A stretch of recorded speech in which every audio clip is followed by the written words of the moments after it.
Do livro Vinha de Luz, capítulo 36 de 180, Facciosismo, psicografado pelo médium Francisco Cândido Xavier, através do Espírito Emmanuel.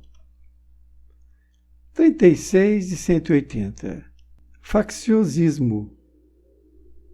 Mas, se tendes amarga inveja e sentimento faccioso em vosso coração, não vos glorieis, nem mintais contra a verdade.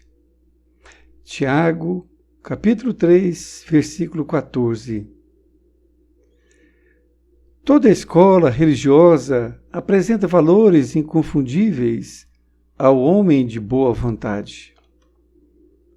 Não obstante, os abusos do sacerdócio, a exploração inferior do elemento humano e as fantasias do culto exterior, o coração sincero beneficiar-se-á amplamente na fonte da fé, iluminando-se para encontrar a consciência divina em si mesmo. Mas, em todo instituto religioso, propriamente humano, há que evitar um perigo, o sentimento faccioso, que adia indefinidamente as mais sublimes edificações espirituais. Católicos, protestantes, espiritistas, todos eles se movimentam, ameaçados pelo monstro da separação, como se o pensamento religioso traduzisse fermento da discórdia. Infelizmente, é muito grande o número de orientadores encarnados que se deixam dominar por suas garras perturbadoras. Espessos obstáculos impedem a visão da maioria. Querem todos que Deus lhes pertença, mas não cogitam de pertencer a Deus. Que todo aprendiz do Cristo esteja preparado a resistir ao mal é imprescindível, porém, que compreenda a paternidade divina por sagrada herança de todas as criaturas, reconhecendo que, na casa do Pai, a única diferença entre os homens é a que se mede pelo esforço nobre de cada um. Emanuel Pedro Leopoldo, 25 de novembro de 1951. Querido amigo, querida amiga, aqui estamos diante do capítulo 36, Facciosismo. Neste capítulo, que Emmanuel intitula Facciosismo, ele utiliza uma passagem de Tiago, escrita no capítulo 3, no versículo 14, que ele diz: mas se tendes amarga inveja e sentimento faccioso em vosso coração, não vos glorieis, nem mintais contra a verdade. Esta passagem é necessário que nós façamos um estudo aqui aprofundado de todas as palavras, para que haja um entendimento. A palavra facciosismo, ela vem de faccioso mais ismo, o sufixo. O sufixo ismo significa doutrina, um sistema, e faccioso significa ação violenta, subversiva, que tem um espírito sectarista parcial. Assim sendo, a pessoa que é chamada de faccioso, isso é, que também pratica o facciosismo, ela é uma pessoa cega pela paixão, pelo fanatismo. Desta forma, vejamos o que vem a ser amarga. A palavra amarga significa triste, Pessoa amarga é uma pessoa triste. A palavra glorieis é a pessoa que se envaidece, ufana-se, um orgulho exagerado de si mesmo.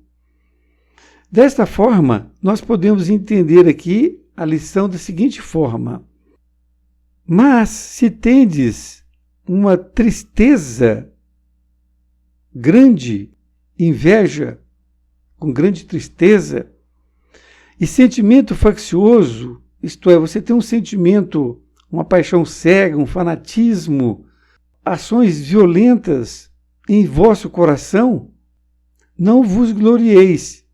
Isto é, ele está falando para não se gloriar. Gloriar é envaidecer, orgulhar de si mesmo, de exageradamente, nem mentais contra a verdade. Ele está falando de pessoas que têm essa característica.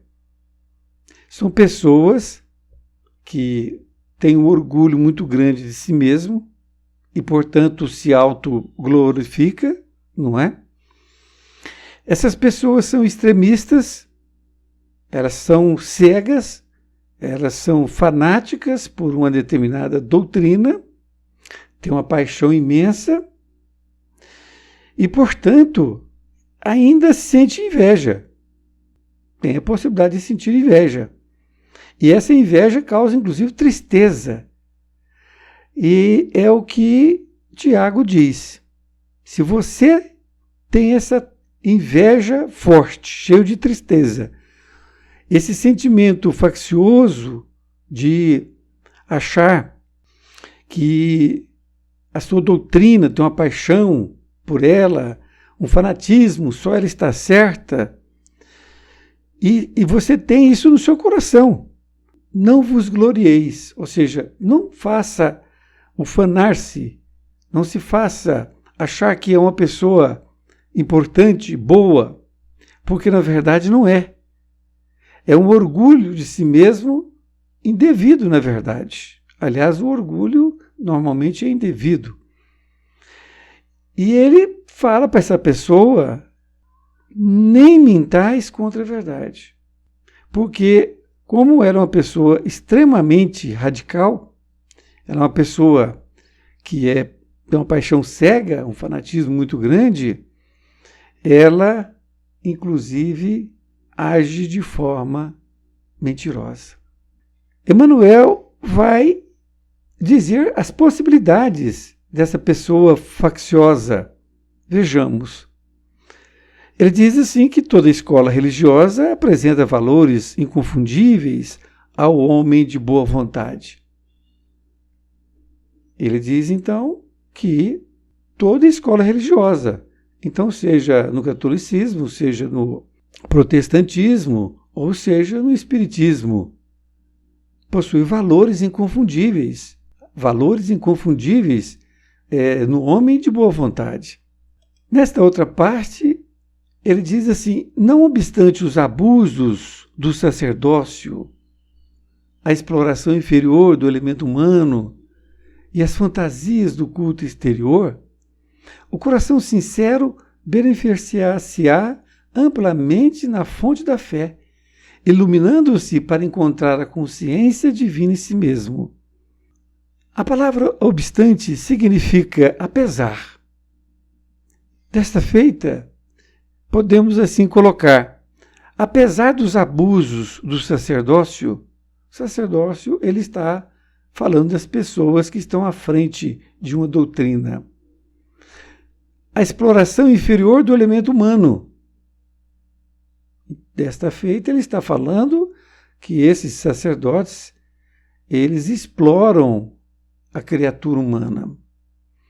E as fantasias do culto exterior. Culto exterior, fantasias. Ele está dizendo daquelas coisas que se faz exteriormente, como se aquilo fizesse parte de uma coisa religiosa, que se ligasse a Deus. Mas são somente práticas, fantasias, como na época de Jesus os judeus faziam. Eles lavavam as mãos no sentido de como se estivesse orando, como se fosse um sentido fantasioso. O coração sincero beneficiar-se-á amplamente.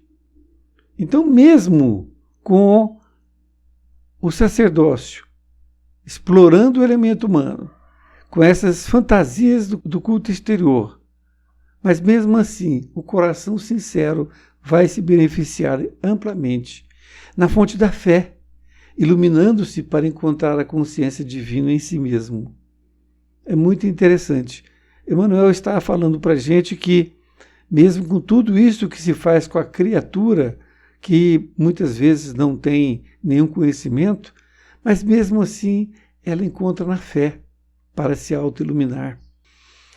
Continua dizendo, mas em todo instituto religioso propriamente humano, há que evitar um perigo, o sentimento faccioso, que adia indefinidamente as mais sublimes edificações espirituais. Ele está nos alertando para nós, porque ele diz que em todo instituto religioso, e significa que estão incluídos todas as doutrinas religiosas.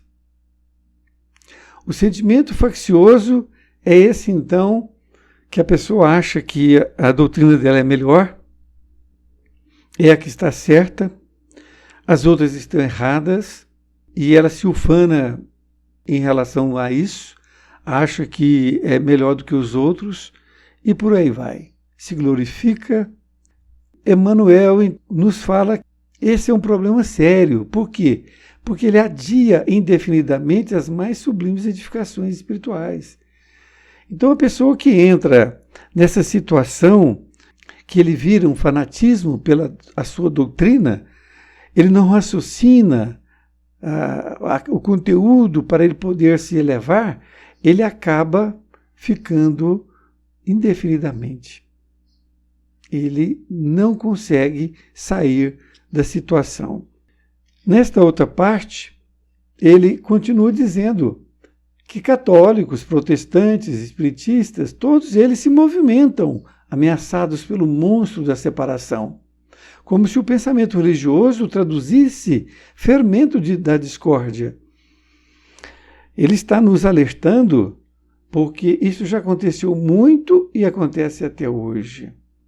Entre católicos, protestantes, espiritistas, principalmente nas três. Engraçado, não é? Nós que deveríamos nos unir em prol do Cristo, que somos todos cristãos, nós ficamos querendo nos separar. Todos eles se movimentam ameaçados pelo monstro da separação. O monstro da separação é exatamente esse que nós fazemos em relação aos outros. Então, quando conhecemos um católico, então nós nem conversamos com ele. Ou quando conhecemos então protestante, da mesma forma. E é aí que precisamos trocar ideias e não querer convencer o outro que ele está errado. Isso é o mais importante, porque nós temos que aceitar a condição de cada um. Ninguém é certo, ninguém é errado. Todos estão no mesmo caminho. Desta forma, ele está nos alertando que isso não pode fazer o fermento da discórdia a questão de ser católico, protestante ou espiritista. É por isto que nós vivemos ameaçados pelo monstro da separação. Ele ainda alerta dizendo que, infelizmente, é muito grande o número de orientadores encarnados que se deixam dominar por suas garras perturbadoras. Aquele que é um orientador religioso, ele tem uma função muito grande, porque se ele coloca as outras doutrinas como se fossem adversárias, como se fossem pessoas más, uma doutrina completamente equivocada e a dele que é certa, se ele fizer a cabeça, entre aspas, dessas pessoas mais simples, ele está realmente fazendo um mal muito grande para a sociedade. Muito grande. Ele acaba realmente tendo uma dívida com Deus para com essas criaturas. E diz ainda que espessos obstáculos impedem a visão da maioria. Veja bem, a maioria, ela é uma massa que precisa estudar. Ainda não estudam. Portanto, elas estão indo pela ideia de alguém que estudou, aquele líder religioso. Então, é o que nós dissemos. A responsabilidade dessa criatura que lidera é de suma importância. E ele vai realmente, depois de ter contas com Deus a respeito do que ele fez de mal. Veja nessa outra parte, é interessante como tem essa ideia. Querem todos que Deus lhes pertença, mas não cogitam de pertencer a Deus. Em outras palavras, a crença ou a pessoa que acredita que o seu Deus é o maior, ou seja, meu Deus é o maior. Ele tem Deus, mas ele não cogita de pertencer a Deus. Porque se ele cogitar de pertencer a Deus, ele vai estudar o Evangelho de Jesus. Ele vai ver que o Evangelho de Jesus é amor, é paciência, é tolerância, é tudo isso. Não é orgulho. O orgulho está fora dessas questões. Então essa frase é muito interessante para que nós possamos perceber se nós estamos achando que Deus nos pertence ou que nós, na verdade, temos que pertencer a Deus. Diz ainda que todo aprendiz do Cristo esteja preparado a resistir ao mal. Que nós, então, aprendiz do Cristo, estejamos preparados para resistir ao mal. É imprescindível, porém, que compreenda a paternidade divina, por essa sagrada herança de todas as criaturas, reconhecendo que na casa do Pai, a única diferença entre os homens é a que se mede pelo esforço nobre de cada um. Então, nessa conclusão, Emmanuel joga um balde de água fria em todas as criaturas que se julgam melhor do que as outras. Se julga estar numa religião melhor do que a outra. Por saber mais, então se julga melhor. Aqui ele joga realmente um balde de água fria quando ele diz que a única diferença entre os homens é a que se mede pelo esforço nobre de cada um. Ao desencarnarmos, cada um de nós, católicos, protestantes e espiritistas, o que vai nos diferenciar uns dos outros é o esforço nobre de cada um. É o nosso esforço. Não é quantos livros leu, não será quantas sopas se fez, nada disso. Mas sim aquele esforço nobre de cada um que ele fez para si mesmo, para se melhorar e ajudar os outros. Um grande abraço e até mais ver, e fique com Deus.